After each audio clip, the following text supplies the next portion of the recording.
saya pernah bersumpah tidak akan kahwin selain teman wanita saya. Adakah ini bernazar dan kan ia bersumpah bukan kerana Allah?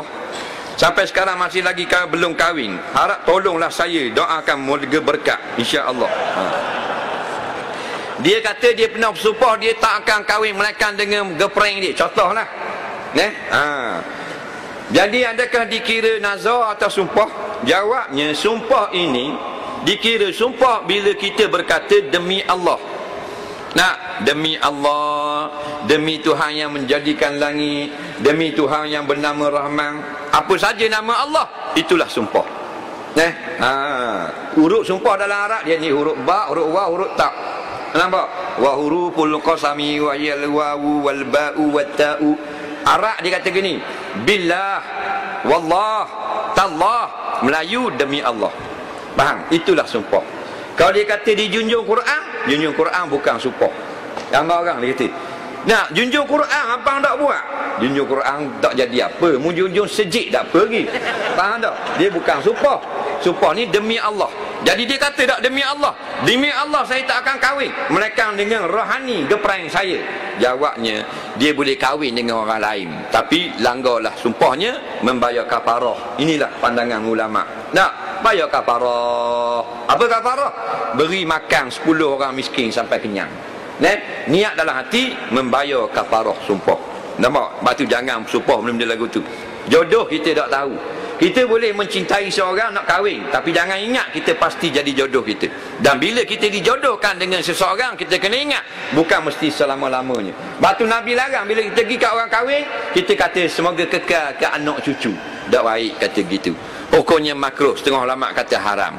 Tapi katakah berkat atas kamu, turun berkat atas kamu berdua. Barakallahu alaikumah. Nampak? Mahezing lebih pandai daripada kita.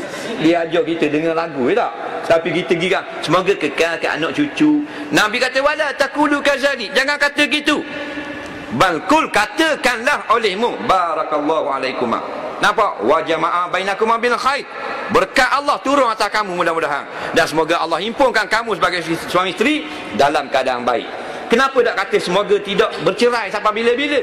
Kerana jodoh di sisi Allah saja yang dapat ilmu pengetahuannya. Ada kadanya kita ada 3 jodoh, ada orang yang dapat 2 jodoh, ada orang 1 jodoh saja. Ingat, bila kita dijodohkan dengan seseorang kahwin, tak mesti kita kekal. Dan bila kita bertunang, tak mesti kita kahwin. Bila kita berkenalan, tak mesti kita bertunang. Tahu tak? Bila kita ingat gini, maka segala yang berlaku kita berdada lapang. Sebab tu dalam perkahwinan ada tak perceraian? Ada. Oh, anak cucu ada dah, boleh bercerai lagi. Sebab tu jangan kata semoga kekalkan anak cucu. Tapi biarlah mu sama suami isteri ataupun tidak, semua dalam keberkatan daripada Allah. Ni siapa nak bunuh diri, baru kasih dak tunang lagi. Dia punya boyfriend dak akad telefon 2 hari dah. Girlfriend mesej dak jawab. Naik bangunan nak terjun. Pernah berlaku. Baru tekatang 5. Datang tekatang start sekolah dah. Kisnya dia telefon boyfriend dak akad. Siapa nak bunuh diri? La ilaha illallah. Bukan orang lelaki seorang tu dalam dunia. Faham tak? Ada berbilion orang lelaki. Batu jangan pegang. Bila kita kenal seorang, inilah jodoh kita sampai bila-bila, maka kita pegang gitu. Bila kita berlaku clash, nampak? Kita akan berasa hidup kita sudah tidak bermakna. Siapa nak terjun? Bomba mari, tak ada orang benda ni.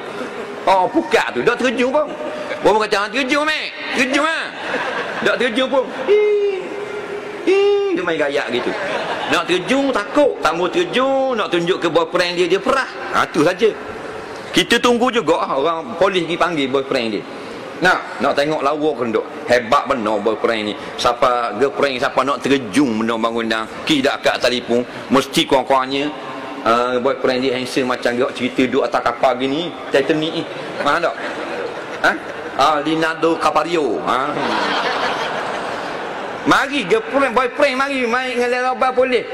Macam rebek sapu je. Inilah orang perempuan. Laki-laki gitu juga. Ingat, kahwin dah boleh berpisah bila-bila masa. Tak berpisah pun akan berpisah juga. Betul tak? Kita tak cerai. Siapa yang menceraikan kita? kematian dengan perintah Allah. Kena molek. Kita sayang lagu mana pun, isteri kita mati dulu daripada kita. Kadang-kadang suami yang mati kemudian daripada isteri.